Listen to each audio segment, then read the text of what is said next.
Sunday of a three-part mini-series talking about generosity. For those of you who were here or weren't here last week, let me review just a little bit where we started in talking about generosity. We began by looking at the call to trust God. That the essence of our faith, the essence of our life, is found in one thing. It's found in our trust relationship with God through Jesus Christ. When we place our life into God's hands, when we recognize that all of who we are and all that we are about is sourced out from God, that God is our source of peace and our source of joy. It is God who has blessed us with our relationships. God has blessed us with our material access. It's God who's blessed us in body, mind, spirit, and soul. When we recognize that that's true for us and we live with that capacity, with that lens of looking at life, that who I am comes from God, then we've learned trust. Jesus talked last week in the Sermon on the Mount in Matthew chapter 6 about the importance of trusting God. Now, it was couched around the example of two things, about how God provides for the birds of the air, that they never have to go out and work for their food. It's there. They find it.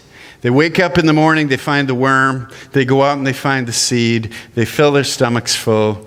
The crows fly around along the highways, they find the rabbits that you've killed and hit, and they come and pick away at that meat. The birds are blessed. You rarely find a bird that goes dead hungry. And the same with the wildflowers of the field. They are clothed with the most beautiful colors, here today and gone tomorrow. But they don't do anything to work to do it. It's just how God has provided it.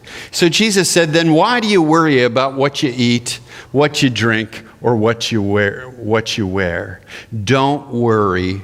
Trust God, because God provides for us. Amen? So how many of you in the last week spent any moments worrying? Can I see hands? I see we should stay on this topic a while.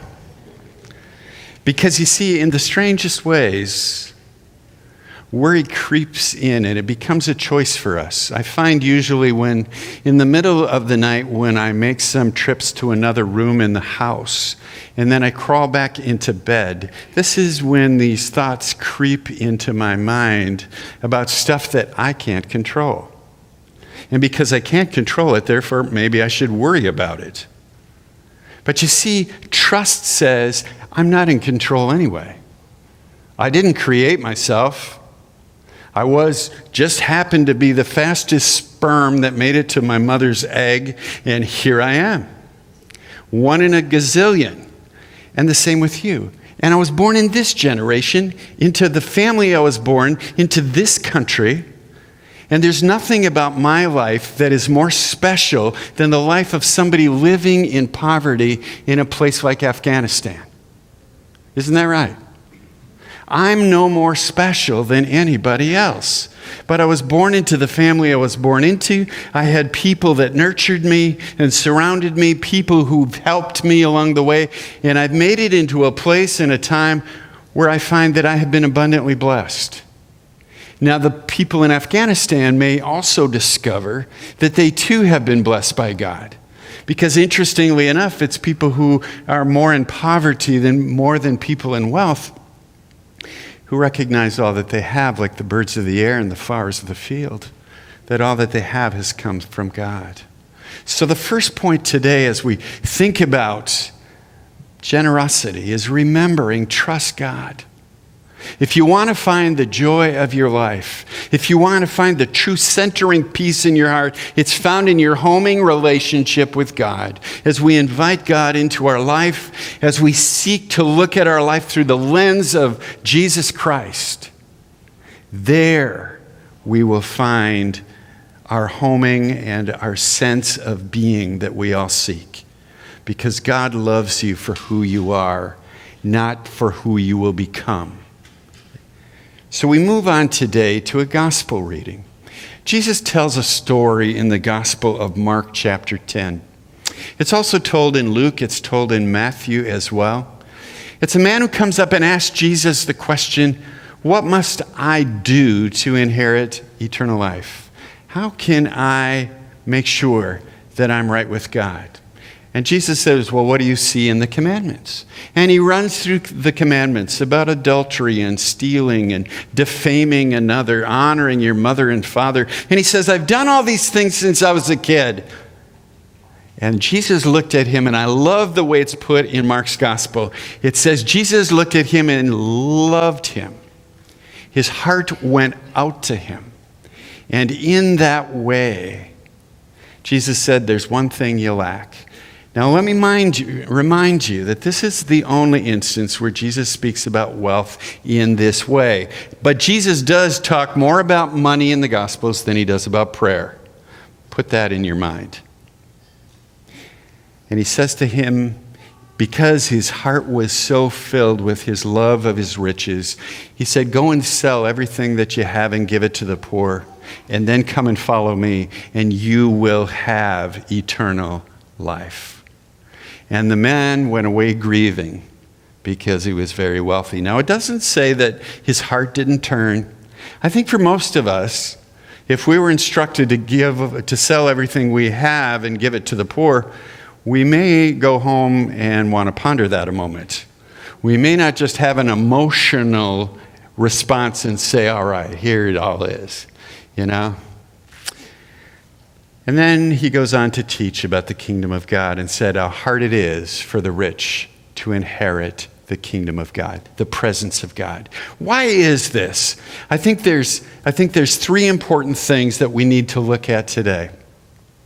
One is that wealth, compared to Jesus and his disciples, where Jesus talked frequently to people who were very poor. So poor, in fact, he said, the kingdom of God is like a woman who, when she lost her coin, swept her whole house until she found her coin. And then she called together her friends and threw a party and rejoiced because she found her coin. I want to ask you, how many of you have been searching and searching through your house, through your couch, through your car, looking for that nickel that you lost? You see, we don't think about it because we aren't in that place of poverty. But when we come to that place where that nickel can help us to buy just a little bit more food for today, you see, it makes all the difference in the world. And Jesus taught in this way because he was dealing with people who were very poor. But when he speaks to people who are rich, he says how hard it is to enter the kingdom of God, because where your heart is going to be where your treasure is. So know your treasure. We started with trust God. So if God is your treasure, you're good to go. But you see, if we are tempted by money and wealth, how hard it is to enter the kingdom of God, because you cannot serve two masters. You'll love the one and hate the other. You'll serve the one and despise the other. So this is why Jesus is teaching about this. So wealth can be dangerous. The first point. An example of this is good intending people who go off to Springfield or they go off to Washington and they want to change the world. And along comes some people and some groups with deep pockets and say, if you would support what we're about, if you would please do this for us, we'll do this for you and for your family. I want to say to you, I would never want to experience the temptation of being in that position. That's not for me. I'm not thinking I'm better than anybody else when that temptation comes, because you see, money and power corrupt. They corrupt.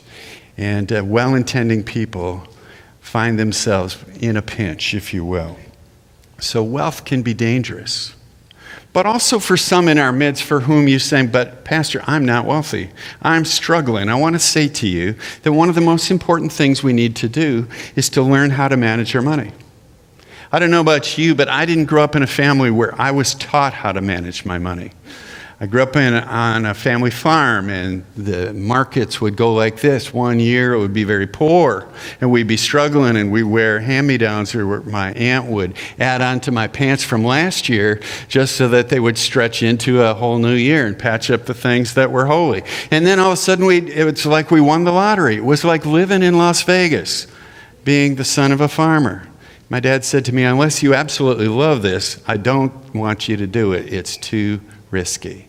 So I didn't learn how to manage money. It wasn't until Jody and I were married that we started to work with some of this, trying to learn how to budget, how to look at what our income is, how to look and to live within our means, as well as to begin to plan for the future.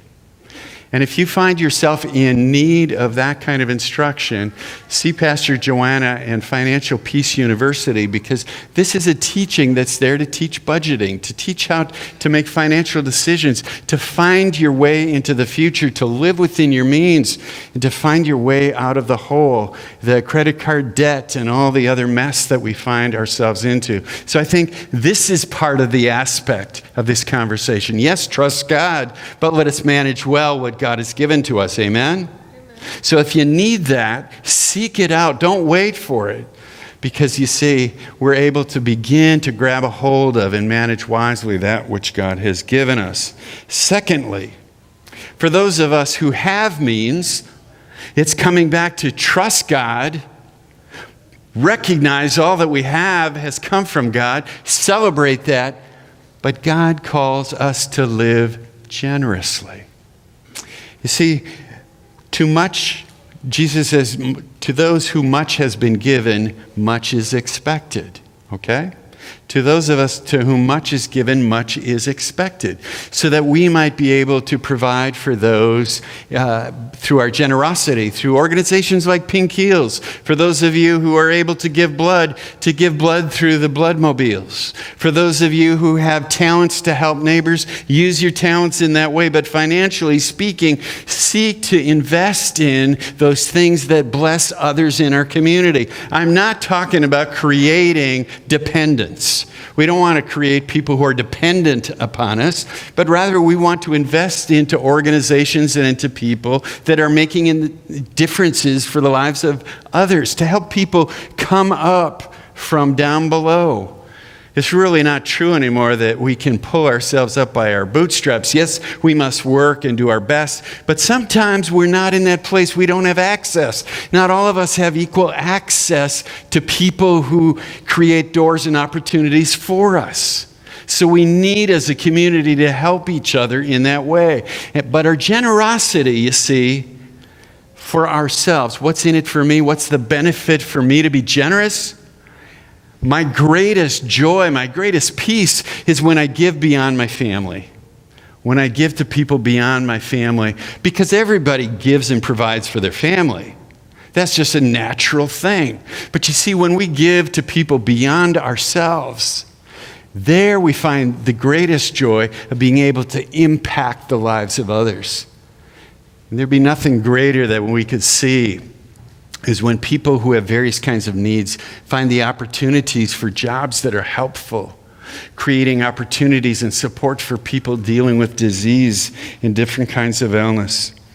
But the final word beyond generosity is this word, and it's enjoy what God has given to you. Also enjoy what God has given to you. Jesus had many wealthy women who followed him. And Jesus never said to the wealthy women, go and sell all that you have and give it to the poor. He rather thanked them and praised them for their generosity. Organizations like the church, which seeks to bring the good news of God, to bring transformed lives out into our community, to walk alongside people who are suffering, to work for good in this neighborhood and in this community. You see, it takes people who have a spirit of generosity to make things like that happen. But Jesus also would encourage us to enjoy the day that God has given us, because this is the day that the Lord has made. Let us rejoice and be glad in it. So enjoy the day. If you're feeling like going and having some ice cream, go and enjoy some ice cream. If you want to take a neighbor out to eat and pay for their meal and enjoy their company, Heaven's sake, enjoy it. If you have a trip you wanted to make to visit an aunt, go take the trip and visit your aunt. Because there's nothing on our toe that says how many days we're going to be on this earth. Every day's a gift. Every day's a gift. Every day, somebody else's heart stops beating. So seize the day that God has given you. Enjoy what God has given to you. Be generous. And if you find yourself in a place where life is unmanageable financially, seek some help. Learn how to budget. Learn how to plan. Learn how to seek to invest for the future so that you can create a pathway for yourself that's sustainable. And that you might find that place in time where you too can be generous and be able to give beyond yourself. Jesus modeled this all the time. Every place he went, he invested in the lives of others. He gave of himself. He didn't have financial means. He was poor, but he gave what he had. He gave his teachings. He brought healing to the sick. He cared for the suffering. He listened to the hurts of people. So God has blessed us, friends, this day. God has blessed you this day.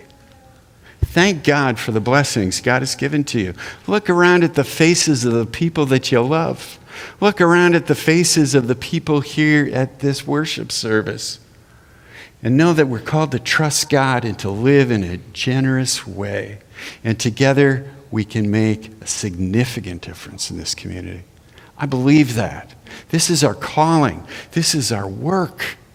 That we love people because they will know we're Christians because of our love. And we demonstrate that love when we invest in the lives of others, as we listen, as we care, and as we support people who are hurting.